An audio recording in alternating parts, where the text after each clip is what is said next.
시청자 여러분 안녕하세요. 오늘 방송은 러시아판 철가면이란 소리를 들으며 인생을 살았던 이반 6세의 짧고 슬픈 스토리를 테마로 진행합니다. 태어난 지 100일도 지나지 않은 차르를 후계자로 선포해 황제가 되게 한 사람은 러시아 제국의 여제 안나 이바노브나였는데 그녀는 러시아 로마노프 왕조의 네 번째 군주였습니다. 그녀가 왕위에 오를 수 있었던 것은 본인의 엄청난 능력에 의한 것이 아니라 단지 그녀를 허수아비 황제로 앉혀놓고 지들끼리 섭정하며 장난질 치려던 최고 추민원 소속 위원들의 계략에 의해서였죠.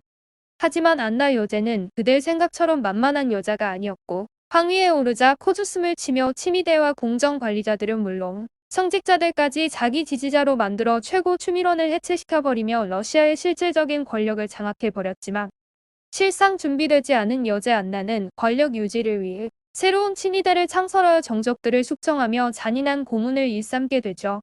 제대로 된 교육을 받지 못했던 안나 여제는 막강한 권력과 재물을 손에 쥐자 그것에 순식간에 취해버리며 흥청망청 그 맛을 즐겨나가기 시작하였고 권력 맛에 흠뻑 간 그녀는 로마의 네로 황제 비슷하게 불이 난 것을 알리는 소방종을 울려 상트페테르부르크의 모든 사람들이 놀라 허둥대는 모습을 보고 즐거워하는 등 엽기적인 행위를 즐기기 시작합니다.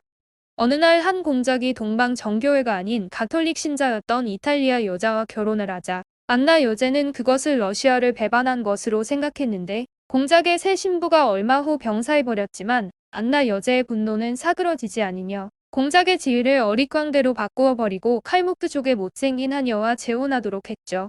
공작에게 추녀하녀와 재혼을 하도록 한 다음 안나 여제는 화려한 얼음 궁전을 지으라고 명했는데 높이만 해도 20m가 넘었고 넓이는 50제곱미터가 되었으며 궁전 내의 나무, 종달새, 기둥과 의자와 침대, 그리고 벽난로까지 얼음으로 만들게 했고 난로 속의 불꽃까지 얼음으로 만들게 하여 공작과 새 신부를 광대로 분장시킨 뒤 코끼리에 태워 행진을 시킨 뒤 첫날 밤을 나체로 얼음 궁전에서 보내도록 명령했다고 해요. 이것이 그녀가 한 엽기행각 중 가장 유명한 얼음 궁전 결혼식이었는데 안나 여제의 발행과는 달리 새 신부는 지키던 병사가 입고 있던 외투를 자기의 진주 목걸이와 맞바꾼 기질을 발휘하여 얼어 죽지 않았고 1년이 지난 후 안나 여제는 간질환으로 사망했지만 공작과 그의 부인은 쌍둥이를 낳고 오손도손 잘 살았다고 하죠.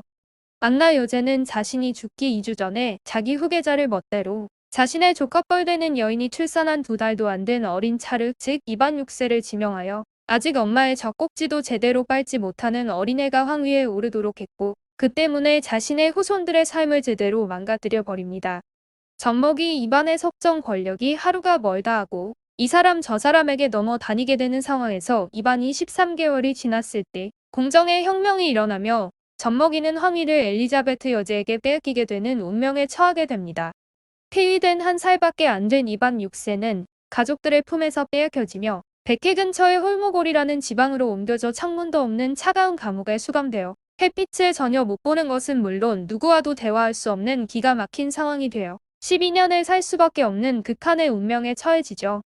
이런 가운데 어린아이가 감옥에 갇혀있는 것을 이상하게 여긴 마을 사람들이 수군대기 시작하자 권력을 잡은 자들은 그를 실리셀부르크 요새로 옮겨버렸고 이반은 그곳에서 또다시 창문이 없어 전혀 햇빛을 볼 수 없는 감옥에 갇히게 되었는데 그곳 간수들에게조차 그의 이름이나 신분을 알려주지 않았으며 이반을 부를 때 그 죄수로 칭하도록 했다고 해요.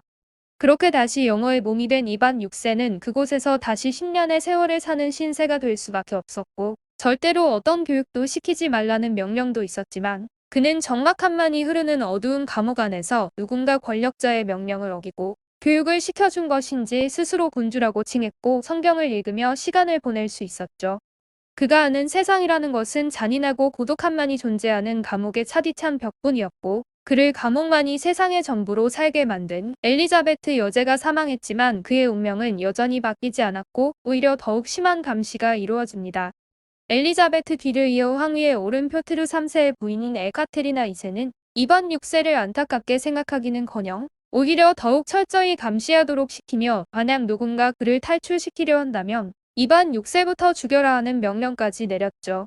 그러나 세상에는 악인도 있지만 선하거나 의를 중요시 생각하는 인간도 반드시 존재하는 법인가. 어느 날 바실리 미로비치라는 해군 장교가 영어의 몸으로 비참한 옥중 생활을 하고 있는 이반 6세의 정체를 알게 되었고 너무 놀란 나머지 세상에 형제를 이런 감옥에 가두다니 하며 분노의 탄식을 하면서 이반 6세를 탈출시킬 결심을 하게 됩니다.